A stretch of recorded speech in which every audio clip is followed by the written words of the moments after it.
मैं डॉक्टर शफकत फैसलाबाद से। अच्छा, परसों सर राना ने मुझे मैसेज किया कि हमारा जूम मीटिंग है तो उसके ऊपर मिमलस पे बात करनी है, तो आपकी मदद चाहिए सिस्टर। अच्छा, अब मैंने मैसेज तो पढ़ लिया, अब मैं मोबाइल पकड़ के बैठी हुई हूँ हाथ में कि मैं सर को क्या आंसर क्या दूं मैं। सोच रही हूँ एक, समझे कि वो डर एक खौफ था। पहले मैंने सर को मैसेज कर दिया कि अच्छा सर मैं देखती हूँ। फिर हम्म। मैं लेके बैठी हूँ, अब क्या करूँ कि वहां पे दादा भी होंगे, मैं अमृतु भी होंगी, तो पता नहीं मैं बोल पाऊंगी या नहीं, कहीं मैं सीधे सीधे लार्ज और अटक मिमल ना ले जाऊँ। लेते, काम हो जाता है।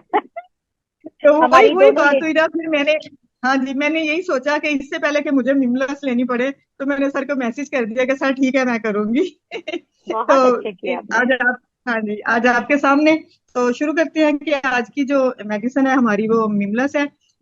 ये फियर के उसमें ग्रुप में आती है। तो सबसे देखते पहले देखिए कि डर क्या है। डर ये है कि वो हमारे अंदर एक कुदरती तौर पर एक जो चीज है, मैकेनिज्म है अपने आप को बचाने के लिए, किसी चीज से बचने के लिए। मतलब कि पानी हमारे घर में मौजूद है, पानी को डरने की चीज नहीं है, लेकिन डूब कर मरने से उसका एक डर जो होता है वो मौजूद होता है। आग हर घर में होती है, खाना बनता है, दूसरी चीजों में इस्तेमाल करते हैं, लेकिन आग से जो जलने का डर है वो अपनी जगह पे मौजूद है। तो ये बहुत डर खूब। इसलिए होता है कि हम अपने आप को उस चीज से बचा सके। तो खौफ जो है वो इंसानी जिंदगी का एक लाजमी जुज है। तो इंसान को, हर इंसान को कोई ना कोई डर, कोई ना कोई इस तरह की चीज जो होती है उसके साथ लगी होती है। डर हर इंसान में पाया जाता है। तो किसी में ज्यादा होता है, किसी में कम होता है। तो जैसे किसी को डॉक्टर पर जाने का डर है, बिजली चली गई है, अंधेरे का डर है, इम्तिहान का डर, खौफ, बीमारी का, इंजेक्शन लगाने का। तो ये तो डर ऐसे होते हैं कि वक्ती तौर पर आए और गुजर गए। लेकिन ऐसे डर जो है ना वो हर एक बंदे में होते हैं। मगर यही डर, अगर होप जो है वो हमारे ऊपर अगर हावी हो जाए, माइंड में अपनी जगह बनाने लगे, तो इस कंडीशन को फिर हम फियर बोलते हैं। तो जब कभी किसी काम से पहले घबराहट होना शुरू हो जाए, जैसे मुझे होने लगी थी कल, तो किसी चीज से डर लगे, किसी से मिलने में घबराहट हो, किसी बात कहने में झिझक हो, तो उस इस, ये उस वो मतलब कि ये चीज ऐसी, ये डर या खौफ ऐसा है जिसको हम नाम लेके बता सकते हैं। तो हमारे इस ग्रुप में, बैच ग्रुप में, डर की या खौफ की और मेडिसिन भी हैं, लेकिन मिमलेस जो है वो इस जिसमें हम आज बात कर रहे हैं उसमें ये कि उस डर को हम नाम लेके बता सकते हैं कि हमारा डर किस चीज के बारे में है, जबकि दूसरी जो एस्पिन है उसमें हम बता नहीं सकते हैं। अच्छा जी, तो ये एक बात है कि हम अगर मिमलस हम यूज करते हैं किसी डर में या होप में, तो ऐसा नहीं है कि मिमलस उसको सारे का सारा उसको डर खत्म ही कर देगी। इस तरह तो वो पूरा ही ना डर हो जाएगा। ये तो वो एक जो एक नॉर्मल इंसान होता है, उसमें हर चीज का डर कोई ना कोई जो होता है उसमें मौजूद ही होता है। उसकी फीलिंग्स होती है कि इंसान की, खुशी की, गम की, डर की, खौफ की, तो वो हर इंसान में मौजूद होती है। तो मिमलस जो है, जो उससे हद से बड़ा हुआ, जो जो लेवल से बढ़ जाता है उसका डर, उसको इतदाल में लेके आती है, उसको बैलेंस करती है। अच्छा, मिमलेस जो है वो मरीज की जो दिमागी कैफियत है उसको दुरुस्त करता है, और उसके साथ साथ उसके दिल का जो खौफ है वो भी मिटाता है। और उसके साथ जो उसके उस डर या खौफ की वजह से उसको जो फिजिकली जो कोई मर्ज लग जाता है उसको भी दुरुस्त करता है। जैसे समझे कि किसी को खारिश का मसला है, तो वो उसके दिल में ये डर पैदा हो गया है कि कहीं ये मेरा खारिश मेरी बढ़ते बढ़ के एक्जिमा ना हो बन जाए। तो मिमलेस जो है उसका ये खौफ भी खत्म करेगी और साथ में उसकी खारिश का मसला भी खत्म करेगी। अच्छा, मिमलेस को जो है ना वो प्रेगनेंसी में भी हम इस्तेमाल कर सकते हैं। प्रेगनेंसी में उस वक्त ज्यादा जब कोई लड़की पहली दफा प्रेग्नेंट हो, तो उसको ये डर होता है कि कहीं कुछ हो ना जाए, ये ना हो जाए, वो ना जाए। मुख्तलिफ किस्म के डर जो है वो जाहिर है मूड स्विंग्स होते रहते हैं, बदलती रहती हैं उसकी चीजें, तो वो उसके उसमें भी हम जो मिमलेस है उसको हम यूज कर सकते हैं। मिमलेस के बारे में बोला जाता है the fear is non which is non, ठीक है, the fear which is non, यानी ऐसे डर जिसके बारे में बताया जा सकता हो। बीमारी का डर, बुढ़ापे का डर, तन्हाई या भीड़ में जाने का डर, यानी कि जिसको हम कुछ नाम दे सकें। अगर आपके पास कोई मरीज आता है तो वो नाम लेकर बता सकता है कि उसमें किस चीज का डर है। एस्पिन का मरीज आपको बता नहीं सकेगा कि उसको किस चीज से डर लगता है, वो अननोन फेयर होगा। अच्छा, ऐसा ये डर ऐसा भी है जैसे लोगों के दरमियान में एक आदमी है, वो ज्यादा दो चार लोगों में तो सही है, लेकिन जब वो भीड़ में जाते हुए घबराता है, ज्यादा लोगों के सामने जाने से उसको सफोकेशन होना शुरू हो जाती है। उसके बोलने के अंदाज में फर्क आ जाता है, मतलब कि आम रूटीन में तो वो सही है, मगर ज्यादा लोगों के दरमियान में बोलने से परेशान है। जैसे अगर किसी इंसान को किसी ऑफिस में उसको असाइनमेंट प्रेजेंट करनी है, तो उसकी दिल की धड़कन तेज हो जाएगी, हाथों में पसीना आ रहा है, बोलने की आवाज आवाज उसकी कांपने लगती है। तो बंदा तो जहीन है, लेकिन उसको उसमें ये चीज नहीं, एबिलिटी नहीं है कि वो चार बंदों के सामने बोल सके। तो ये जो डर है कि कहीं कुछ हो ना जाए, वो वाला डर जो है वो मिमलेस जो है वो खत्म करती है। मेरे ख्याल में अब मैम बताएंगी कि मैं सही हूँ कि नहीं, ये ऐसी औरतों पर भी काम करती है, करेगी जो घर में जिनके शोहर या जिनकी सास जो होती है वो डोमिनेट होती है। मतलब कि हर चीज में, उसके हर काम में कीड़े निकल रहे होते हैं। पानी का गिलास लेके आए हैं तो मियाँ ने कहा ये क्या गिलास साफ नहीं है, स्मेल आ रही है। सास ने कहा कि आज खाना जला क्यों दिया है, नमक क्यों ज्यादा है।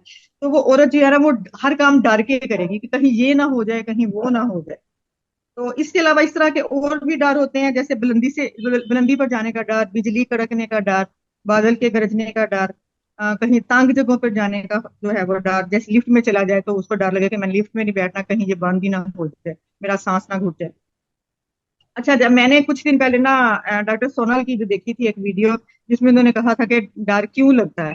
उन्होंने ये बताया कि ये जो डर है ये हमारा जेनेटिकली भी होता है।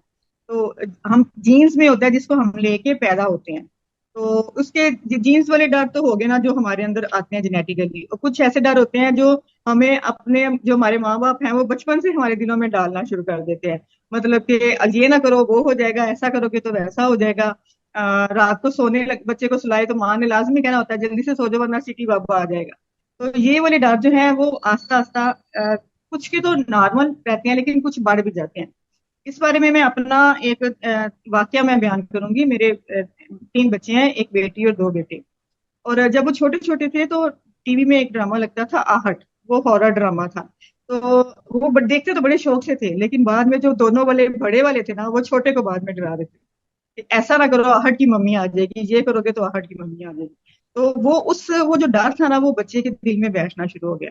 अब वो कॉलेज में पहुंच गया, तो उस वक्त तक बैच नहीं था हमारे इस्तेमाल में ना। तो कॉलेज में पहुंच गया, जब कभी मुझे ऐसा कभी हुआ कि मैंने उसे कहा कि कॉलेज के वापसी पे मैं घर में नहीं होंगी तो आप आ जाना, मैं आ जाऊंगी। उसने लॉक खोलना है, गेट खोला है, बैग उसने गिराज में फेंका और भाग गया गेट बंद करके। साथ उसके ताया अब्बू का घर था वहां। मतलब कि उसने अंदर नहीं आना, खाली घर के अंदर। तो या फिर अगर वो वॉशरूम में गया, वजू करने के लिए गया, तो उसने पीछे ड्रेसिंग की लाइट भी ऑन कर लेनी है। तो मैंने उसे कहना, तो कहना मामा मुझे ऐसे लगता है जैसे मेरे पीछे कोई है। तो फिर मैंने जब एस्पिन और ये मिमलस के बारे में पढ़ा तो मैंने उसको ये दी, और अल्हम्दुलिल्लाह कि अब वो बिल्कुल ठीक है। कोई क्रॉनिक होने कंडीशन होने से पहले पहले ही वो जो है वो कवर हो गई। बहुत खूब, बहुत खूब, अच्छा, तो मजा आ गया। हाँ सही जी। बोला आपने। तो ऐसे भी कुछ, थैंक यू मैम। ऐसे भी कुछ डर होते हैं जो माजी में अगर आपके साथ कुछ हुआ हो तो वो आपके दिल में बैठ गए, जैसे कहीं कहीं जल्जला आया है या कुछ इस तरह की चीज हो गई है। तो ये जो डर जो है वो रोजमर्रा की जिंदगी में आपको डिस्टर्ब करे, वो तो उसकी तो मेडिसिन है मिमलेस। मगर जब ये डर जो है वो एक लेवल से बढ़ जाता है तो फिर वो फोबिया बन जाता है। अच्छा, तो मिमलेस जो है वो ऐसे लोगों की मेडिसिन है जो जिसमें जो नर्वस हो जाते हैं, जिनमें नर्वस होने की टेंडेंसी पाई जाती है, जो शाई होते हैं, टिमिटिड होते हैं और आसानी से ब्लश हो जाते हैं, सोशल जगहों पर जाने से अवॉइड करते हैं, और ऐसी जगहों पर खासकर जब वो लाइमलाइट में हो, जिस जगह पर हो। तो मिमलेस जो है वो आपको खड़ा करने की हिम्मत आपके अंदर जो है वो पैदा करती है। अच्छा, अब हम देखते हैं कि जिस्मानी तौर पे मिमलेस का मरीज जो है वो पेशेंट है वो कैसा होता है। ज्यादातर बल्कि अक्सर वो किसी आम शख्स की तरह ही नजर आता है, लेकिन जब उसे किसी चीज का सामना करना पड़े तो जिससे वो उसे डरता है, तो आप देखेंगे कि वो क्या महसूस करता है। वो हलचल भी मचा सकता है, वो लड़खड़ा सकता है, वो हकला भी सकता है। उड़ने से उसको डर लगेगा, लिफ्ट में सवार होने से उसे डर लगेगा, अवाम में बोलने से वो खौफजदा हो जाएगा। जहनी तौर पर अगर हम उसे देखें तो उसका खौफ जो है वो उसे पागल भी कर सकता है। वो उस पर काबू नहीं पा सकता। वो खुद को कितना ही कहे कि मैं बेवकूफ तो नहीं हूँ जो मैं ऐसे डर रहा हूँ, लेकिन एक वो उसका एक तनाव होता है जिसका वो शिकार हो जाता है। और जहनी तनाव जो यही जो जहनी तनाव है, सर दर्द और चिड़चिड़ेपन के साथ उसे अपनी लपेट में ले लेता है। मिमलेस जो है वो उसे अपने दिमाग को आराम देने में मदद करता है और उसे उसका एतमाद जो है वो आहिस्ता आहिस्ता वापस लेके आता है। और जज्बात की बात करें अगर, तो वो जज्बाती वाबस्तगियों से भी घबरा सकता है। जैसे दादा कहते हैं कि आप ज्यादा बेहतर समझ सकते हो, मैं बताऊंगा नहीं, तो वो लिहाजा जो जब रिश्तों की बात आती है तो इसकी जुबान भी बंद हो सकती है, जो उसकी मोहब्बत की जिंदगी को अफसोसनाक बना सकती है। तो मिमलस उसे जज्बाती तौर पर भी मजबूत करती है। और रूहानी तौर पर देखें तो इसे मौत का खौफ भी हो सकता है। मौत के बाद आने वाला नहीं, मरने का खौफ जो होता है वो वाला। तो अगर कोई वो शख्स जो मजहबी है तो वो ऐसा ना करने की जो घबराहट जो वो महसूस करे, तो उसका मजहब उन्हें करना सिखाता है, तो मिमलस उन्हें अपने लिए सोचने और अमली तौर पर अमली होने पर मजबूर कर देता है। तो ये एक शख्स को हिम्मत के साथ साथ अकल भी देती है। तो वो इंडिया का एक गाना है कि डर लगे तो गाना गा। तो हमने गाना नहीं गाना, डर लगे तो हमें बैच की मेडिसिन जो है वो उनको देखना है। तो मेरी तरफ से इतना ही, बहुत शुक्रिया।